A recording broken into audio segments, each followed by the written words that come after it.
What is good, guys? It is Reed and welcome back to another video. Today I have an awesome force, something that I absolutely love to do. This is one of my new favorite forces and it's something I recently came up with, just a little idea that I call the Bluff Dribble Force. Now, this is an idea that sort of combines, if you're familiar with the concept of like a bluff pass, with the dribble force. And I think logically this is something that you're going to see makes a lot more sense than how the dribble force is typically done. The dribble force actually wasn't something that I ever used for a couple of different reasons that I'll get into in this video, but this makes it honestly one of the greatest forces. It makes it so much easier. If you've struggled with the dribble force, this is so much easier.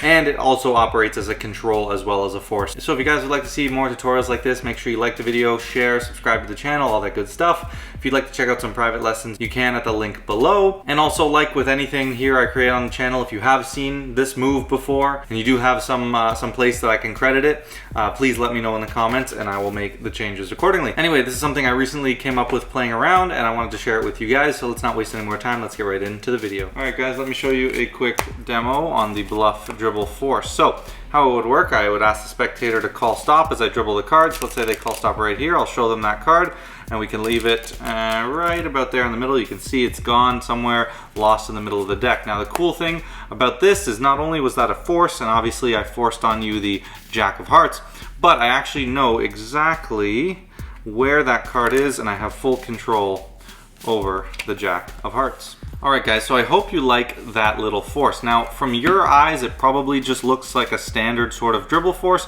but there's actually something very different going on here that not only makes it a lot easier, it makes it easier to set up, makes it more practical, and lets you have that force card in full control. Now how the typical dribble force is done is you'll have a card in a position that you want to force, generally in the top, third, top quarter of the deck. Let's say the 9 of spades in this case.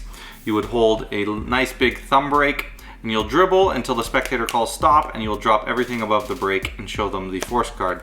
Now that works well, but a lot of people find trouble, dropping at the break and trying to keep that break while dribbling. And when you have this packet, sometimes you might dribble one too many and it can be a bit more complicated.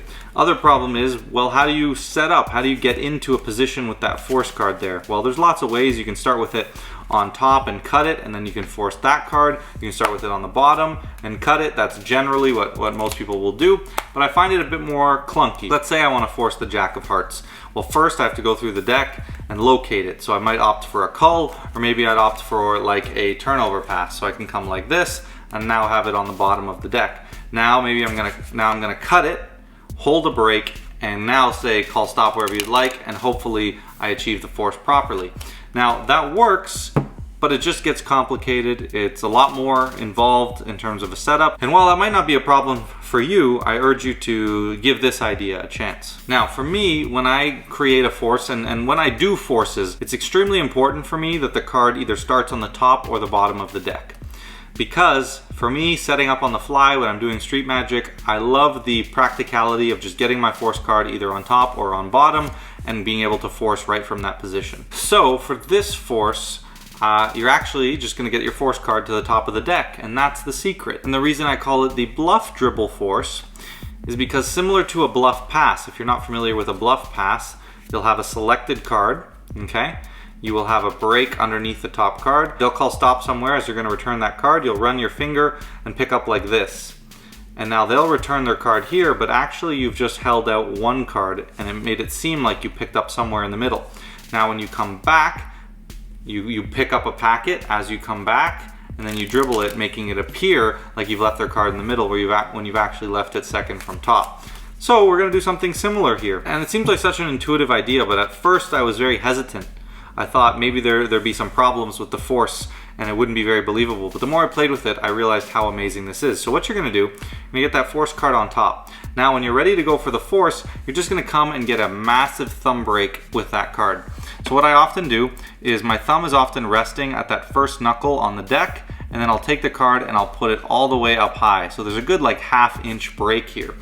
But with your hands closed on the front in the biddle grip, right? 3 fingers on the front, index curled on top so that we can get pressure to dribble.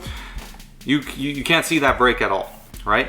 Now I'm gonna dribble, and now it is so much easier to just drop at this huge break with only one card, okay? It is so easy to do that. So much easier than trying to hold a break somewhere with packets and then dribble when you have this stiff packet. It is so much easier. Dribbling is easier. Stop, it's essentially the exact same as a dribble because there's almost no resistance with that one card. You also have this huge break that's just easy to drop at, and it's fantastic. So once you're in that position with this huge break, all you're gonna do is dribble, and the moment they say stop, you just relieve pressure with this bottom joint of the thumb, and you drop everything here. Now, obviously from the side, it's very obvious I have one card. So what we need to do is we need to block the front edge of this card and the bottom edge of this card with our hands, right? And that's why we're gonna hold it like this when we dribble. Make sure that middle finger is all the way at this corner so you cover the entire front edge of that card. So as you come to pick up the deck, you're gonna lift up with the thumb and adjust. So how I do that is I lift up once with the thumb, and you just build confidence and being comfortable with just picking up one card. It's pretty easy to do. You could start in a pinky break if you'd rather, push off, get a pinky break while you're talking, while you're explaining what you're gonna do, and then you can come over and easily transfer that to a nice big thumb break. But I'm gonna come and I'm gonna set the card low on the thumb, pull up, and then get my grip, right? So I come in, low, pull up, and get my grip. I come in nice and low in here, pull up, and get my grip. Now these fingers come on top and the index finger curls. Now I'm gonna begin the dribble, they call stop, and I drop everything at the break. Now my fingers have covered this from the side and the thumb is covering it along the bottom. Now all you need to make sure you do is you turn your hand up straight onto them, because then they won't be able to see how thick that packet is, right? From this side, it's hidden by the hand. This is your only side that you have to worry about the angles, right? If there are people standing over here, that's what you would want to avoid with this particular force. So you come and you show it like this, and you can see really quickly, that's all it needs. You just say, here, remember that card? You got it? They say yes. 2-3 seconds is all you need to show that card. And with everything going on in the context of a routine, they are not gonna notice that. And it's already impossible to tell if you just stare at it from the front how many cards are here, because this looks, in fact, exactly the same as this, right? It's impossible to tell. So we dribble, we let go, we show, and now the big secret subtlety here is as you come back, right? You're gonna bring this card so it blocks the deck. You're gonna come down and bring this card so it blocks, and just as the deck gets blocked, you're gonna take this thumb of the dealing hand and kick up a packet. Roughly half, doesn't have to be half, but you're gonna kick up a packet. So I come over and I kick it up, and that now becomes invisible. As I kick this up, I'm gonna come back here and I'm gonna place this card on top and pick up everything above the break, and now I can show dribbling that card and losing it into the middle. Right? And this you want to really be careful and really make sure that you emphasize. So once I do this, they stop me, I show them, I say quickly, 2-3 seconds, I say, remember that card? You got it? Now I come back as it's hidden, I kick it up, and then I come back and I say, watch, right? I really emphasize this, watch, we'll leave your card now in the middle. And that is going to be the absolute convincer that their card is now lost and it was a truly random card from the center of the deck. But if you've realized, not only have we just forced a card, we actually have it fully under our control at the top of the deck. So that is one of the huge advantages with this over the dribble force, right? With the regular dribble force, once you force that card, you actually lose it into the middle of the deck. Sure, you could keep a break and then cut to it and all that, but this is just so simple, so practical, and just such an easy force to accomplish. This is something I've been doing all the time now. I do this force and the spread force now because it's so easy. Card on the top, come here, dribble, stop, show, come back, boom. And it looks so incredibly amazing. So the keys here, once you have that big break, and you just need to work on your timing, right? The subtleties here are obviously when you come back and lifting up and grabbing that packet. That's such an amazing subtlety that convinces them of that. And then just doing this in a smooth and fast motion is incredibly important to make it look good. Just casually, you come over, you say, okay, I'm just gonna dribble the cards, call stop wherever you'd like. Now the timing is important here, right? If it's smooth and the timing is good, then they won't question anything. So they could call stop almost right away. Stop, right? And you just show it quick. And I know you might be thinking, oh, they'll see this big packet fall, but in the context of everything, you're going quick, they say stop, you go like that, you didn't even really see that packet fall. I dribbled like 6 cards and then they said stop, and I just boom, right? Especially if my hand's kind of blocking it, stop. You can't even tell, right? I'll dribble a couple cards here, let me just get my break back, so I have like, what, 3-4 cards here, and now if you called stop, I just say boom, like that. Right? So it's just about getting the timing right. You just look at their mouth, watch the second they're about to open it, and that's when you drop everything, and it'll look perfect. And even if you're a bit late, honestly, there's a bit of reaction time involved, so they won't be critical of that. So you go through, stop. Remember that card? Okay, you got it. Now I come back. And the key here is to just have this hand in front, right? If it's back here, you can see the deck. If I move it forward, it blocks out the deck. So I have it a bit in front, and I come down and I tilt it and I use it as a shade. And as I'm shading is when I lift up. And now I come back here, pick up everything, but that happens like this. So you can't see, you can't see, you can't see, right? But I'm adding a single card to this packet, but it's actually completely invisible. Now I say watch, we'll leave your card somewhere in the middle. And now we've done the control and we have the card in our control. And it's forced. Now in terms of some other ideas, I just want to give you one quick idea here. I kind of have paired this with a sort of thought of A-can effect recently. That's when I've mostly been using it.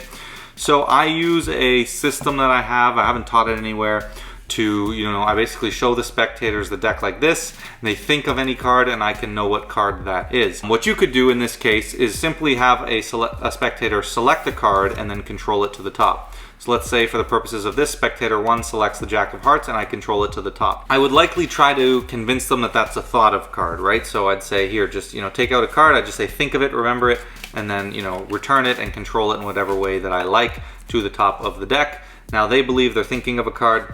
I would look at spectator 2 and I say, here, I just want you to think of a card as well. So I'll dribble and I'll do the dribble force. I'll say, remember that card, boom, and it's the same card, obviously, right? Now they're each thinking of the same card. It's really easy. I've done the force, now it's on top. And now I just do an A-can method with the card being on top. So I'd either do a second deal, so I'd ask one of them to name a number, and then I just second deal, right, until their number and reveal. But there's several different ideas. I just do an A-can from here. And what I would do, let's say I use the second deal method. So they're both thinking of Jack of Hearts, he says 4. So I go 1, 2, 3, and I say the 4th card will set there. I'll say, I both want you to yell out the card you're just thinking of. And then they'll go 1, 2, 3, they'll both yell Jack of Hearts, and we'll flip it over and you have this beautiful kind of thought of A-can where they both say the same number, and I really love that beautiful moment. Alright guys, that is it for the Bluff Dribble Force. Let me know what you thought about this move in the comments. It is something amazing, really practical, and I love the control and the force in one. I'm all about easy, simple, especially when I'm performing, and this is going to be one of my go-to forces from now on. So I hope you guys loved it. Again, don't forget to like, drop a comment, all that good stuff. If you'd like to check out some private lessons, you can at the link below. And as always guys, don't forget to like, comment, share, subscribe, and I'll catch you in the next video.